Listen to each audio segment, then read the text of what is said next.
আজকে রান্নার ছুটি, তাই ঘুম থেকে উঠে চান সেরে একদম চলে গেছি রোদ পোহাতে। আজকে অনেকক্ষণই রোদ পোহাবো ভেবেই নিয়েছি, কারণ যা ঠান্ডা পড়ছে। তোমাদের ওখানে কেমন ঠান্ডা পড়েছে অবশ্যই আমাকে কমেন্টে বলো। রান্না যেহেতু নেই, চলো ফ্রিজ থেকে তরকারি পাতিগুলো বের করে রাখি। এদিকে হচ্ছে ডাল, বাঁধাকপি চচ্চড়ি মা রান্না করেছিল, আর মাসি দিয়েছিল ভোলা মাছের ঝাল। খাওয়ার আগে গরমই করছিলাম সবকিছু, ভাবলাম একটু পাঁপড়টাও ভেজে নি, ওটা কেন বাজে।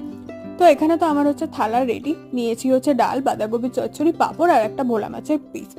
সন্ধ্যেবেলায় গেছিলাম ধূপবাতি জ্বালতে, কারণ আজকে শনিবার, তোমরা তো জানোই আমি যাই। তো আসার সময় বাড়িই আসছিলাম, উনি আমায় আনতে যাচ্ছিল, তখন এই ধোসাকে দেখতে পেয়ে একদম তাড়াতাড়ি নিয়ে এসছে আমাকে। তো চলো আমরা এখানে দুজনে ধোসা খাই, তারপরে গেছিলাম চা খেতে। এই চাটার প্রেমে না আজকাল আমরা দুজন খুব পড়ে গেছি, কেন জানি না।